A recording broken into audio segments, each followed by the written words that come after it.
Okay, so we will now step back and look into the educational component of the DECONSTRUCT project. So just to remind you, we mentioned that there was research, there was the public awareness campaign, and highlighted is the educational resources and training.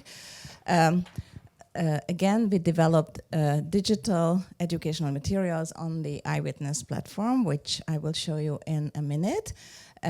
Teacher training programs, student activity pilots, and the video essay contest. So this is just a reminder. The testimony-based learning modules are on the USA Shoah Foundation's Eyewitness digital educational platform. You can see the address. They are in local languages and they're localized, so they're not the same. We developed 4 activities in each of the partner languages and 4 languages in English for international accessibility, so to say, so that people who don't speak those languages can still access the materials. And the 4 activities in the given languages, they are not direct translations of one activity to the other, but they're localized. They can be localized or could be localized in several ways.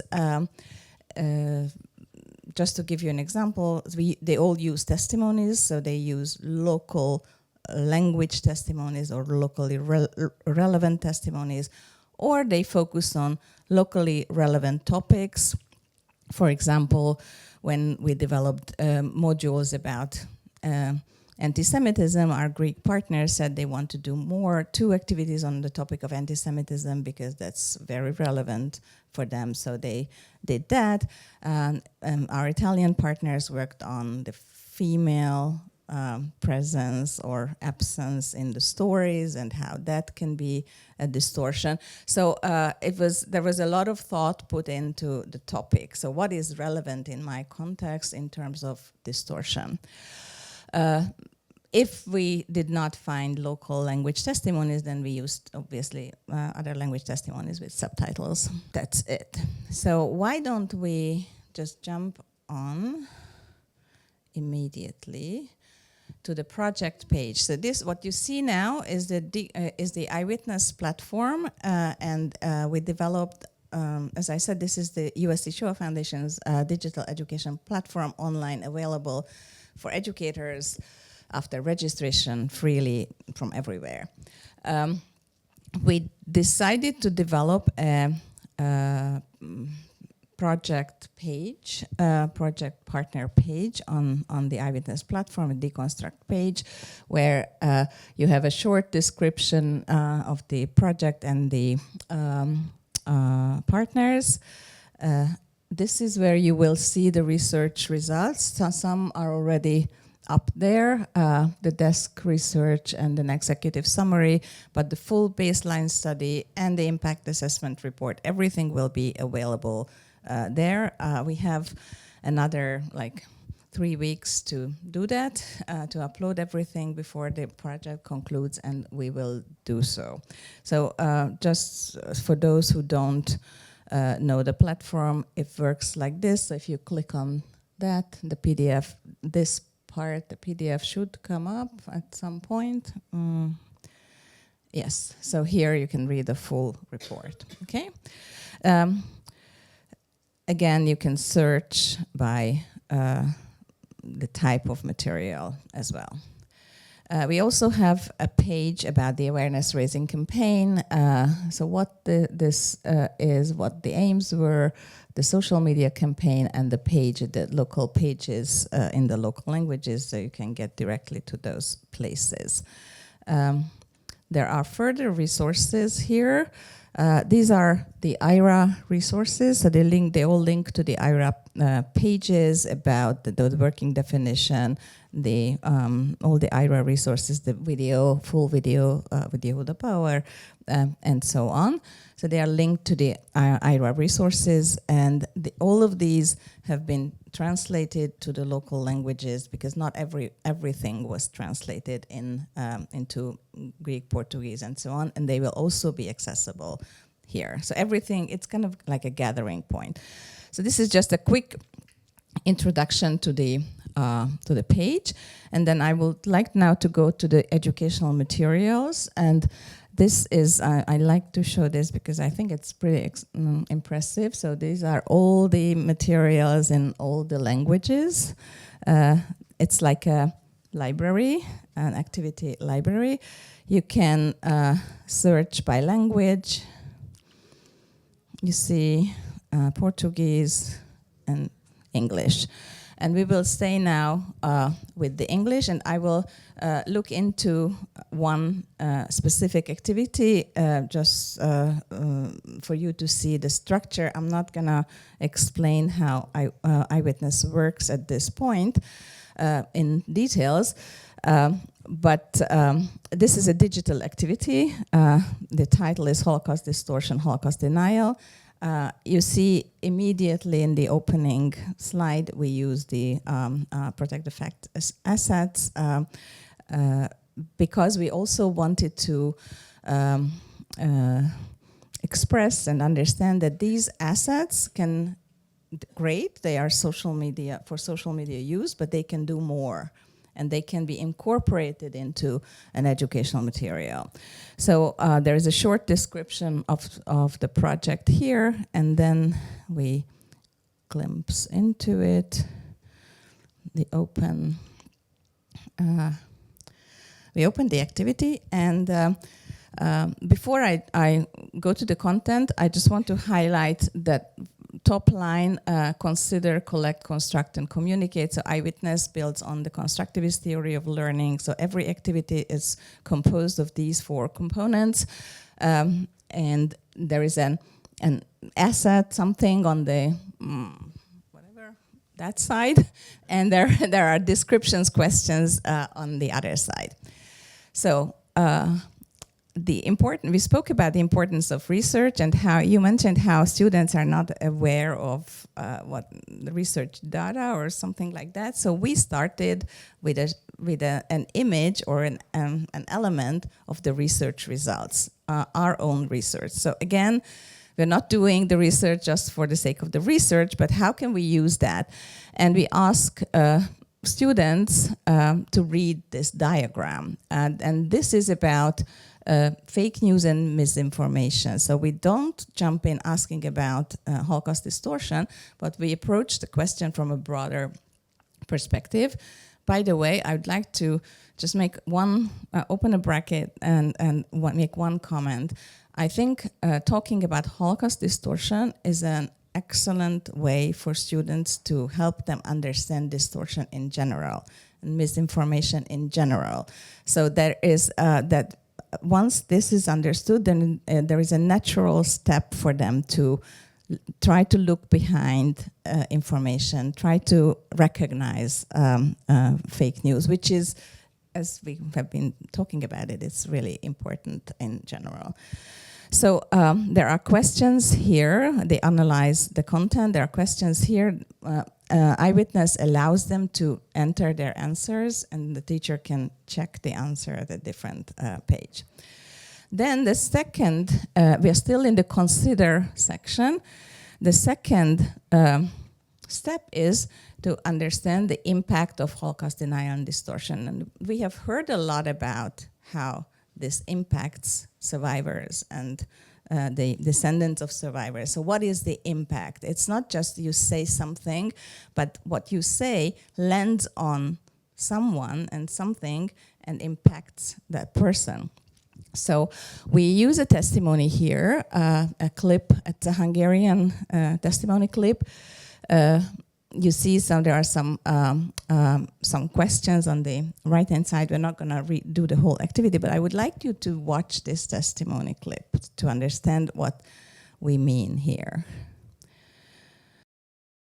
Még azt is el kell mondjam, hogy barátaim, kollégáim nem is nagyon sokan tudják azt, hogy én nekem az életemben volt ez a kis kiruccanás, ez a kis tanulmányút, vagy nem tudom, minek nevezzem. Én nem szégyellem, nem arról van szó, és soha nem szégyeltem származásomat, soha nem, de nem is szükséges dicsekedni vele. Ellenben én nagyon hálás vagyok, hogy ezt elmondhattam, mert meg kell, hogy mondjam, fáj az embernek az, amikor azt mondjuk, hogy ez nem volt. Holokauszt nem volt, ezt kitalálták a zsidók. Hát kérem szépen.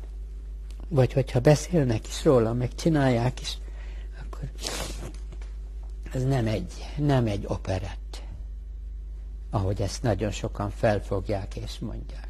Fáj az embernek, és azért kötelességemnek éreztem, és köszönöm is, hogy elmondhattam, mert hát, hogyha az utókor vagy a fiatalok meghallgatják ezt. It is a very difficult clip, I think, but a very important one, and also very complex, because it doesn't only show how the phenomenon of distortion denial impacts the person, but also how this how he feels responsible to talk and to fight this with his own tools. So it's anyway. I don't want to analyze the clip now, but when we put this in the activity, it's as a second step in the activity, it really creates an emotional connection. And it's impossible to teach without emotional connection. As I said at the beginning, I tried to hint that we have to be aware that we don't overload the students emotionally. That's why we need to have the educational component. So don't just watch this and then feel overwhelmed, but watch this. There are questions. Watch certain things. Interpret certain sentences.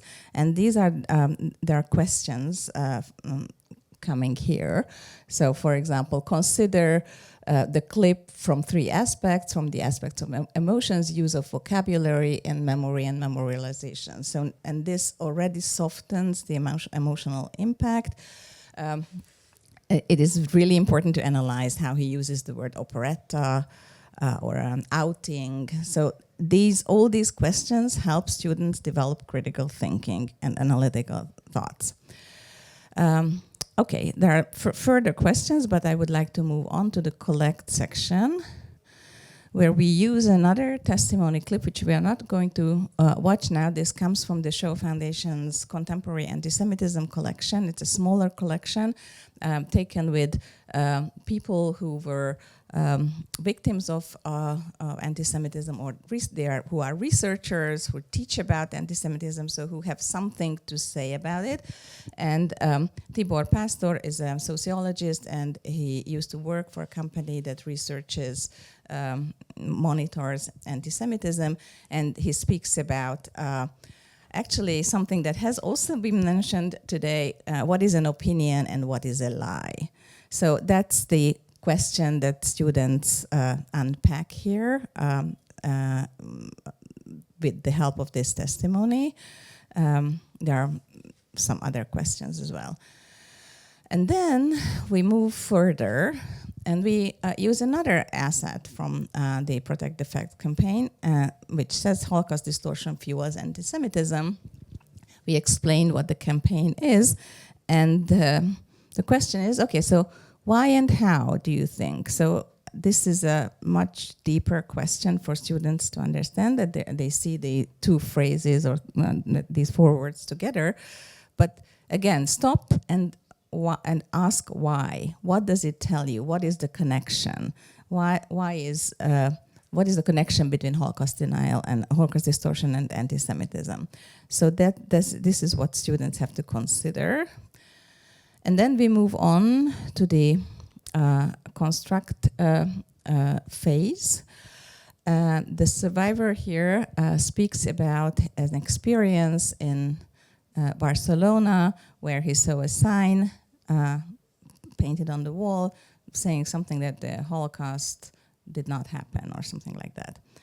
And he was shocked that this, not only that it got there, but it stayed there, and that there were not enough people to wipe it off. And we are working with this statement that there were not enough people to wipe it off. And then there are kind of interpretive questions about why do you think this is so and what that means. And the construct section obviously shows how students have to construct something. So this is where they build something out of the preparatory knowledge they have.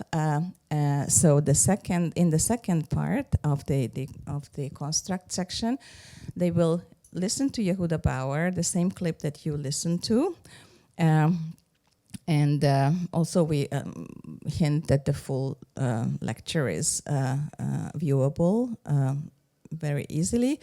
And then their task is to write an argumentative essay, not too long, 8 to 10 sentences, discussing the following questions. Why do you think Holocaust distortion is dangerous for the whole of the society, as Yehuda Bauer says? Whose task it is to watch out, notice, and by this help prevent manifestations of Holocaust, and whose task it is to wipe it off.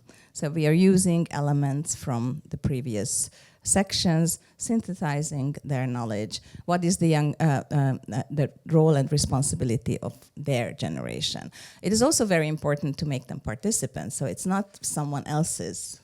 What do you think others should do? But what do you think you are included? What do you think you should do?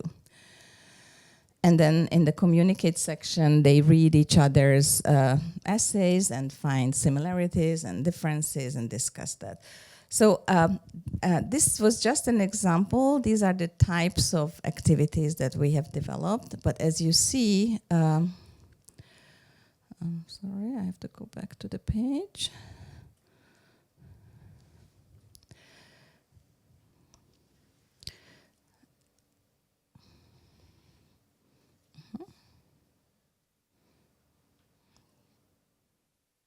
Okay, so as you can see, there is one activity specifically focusing on media and information, obviously using clips of testimony clips as well.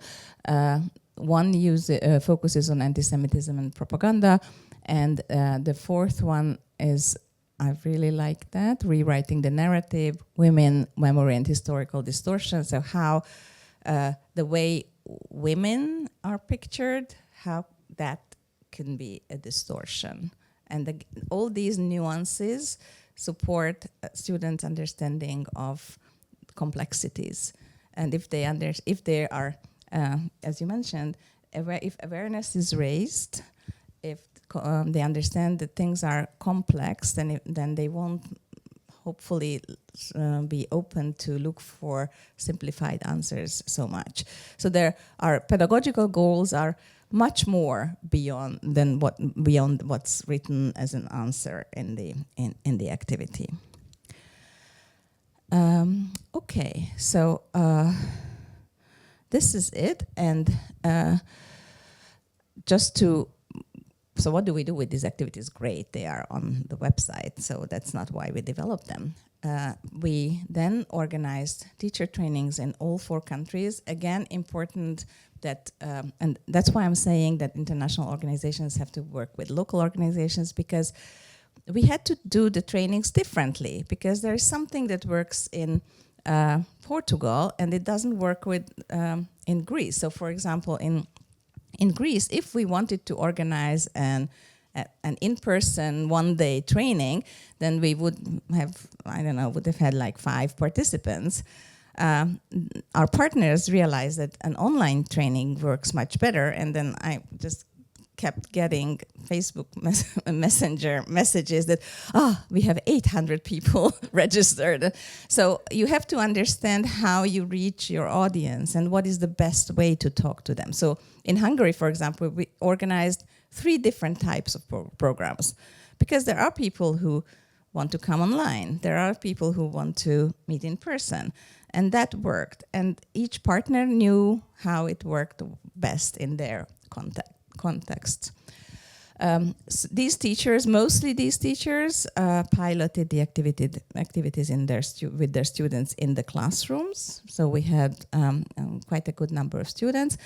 And what we are running now is a student video essay contest, which I very quickly show. I mean, it's finished in Portugal already. The contest is finished everywhere. We are evaluating the results. So we developed another activity, which is not online. It's only for the participants at the contest, where the ultimate goal was to ask students to create a campaign video. I'm sorry, if I hear the word campaign, I still get like, you know, paralyzed, but that's what it's called. So a campaign video, very short, to support or to spread the message to fight Holocaust distortion. That was the bottom line. We could have sent out this message, create a video, goodbye. But it's important to prepare them. So we developed another activity in which they have to go through certain phases, very similar to what you have seen. They analyzed a social media asset. We also they also watched a segment from Yodo Bauer's testimony. So this is not the video lecture. This is the testimony he gave to the Shoah Foundation about the importance of understanding our past. Then they watched a short excerpt from a lecture with Harari, who speaks about that the truth is costly. So it is an effort. It's easier to take in something that is pre-digested, but the truth is costly. And then we also use the same asset from the research and the same clip from Yoda Bauer's lecture with some questions. So after this, it's all under the consider section, as you see. So this is all the preparatory phase. So they were pretty well prepared when they had to start collecting clips, and we helped them with guidelines about what video to develop. So here they collected the clips, and then they constructed the video. The good thing is that Eyewitness has a built-in video editor, so they could all do the video essays. Within Eyewitness, it was easy, but also for some partners, it worked better not to work in Eyewitness, so they created the video outside Eyewitness. Fine. This is meant to be support. So we received, we were very cautious in lowering expectations, managing expectations in the proposal.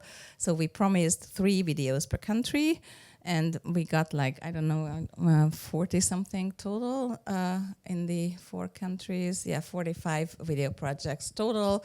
So each country surpassed the expectations. We are currently evaluating the video essays, and we'll give them rewards and so on.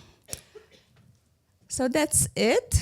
And about the educational projects, go on Eyewitness, check out the activities. And just to Leona saying that we did apply for a second round or a continuation, which would include other countries as well, Romania and Germany and specifically, and we are hoping. Yes, fingers crossed. Thank you for your attention. And I know this second part is longer, but I think we have gotten to the most important part. Sorry.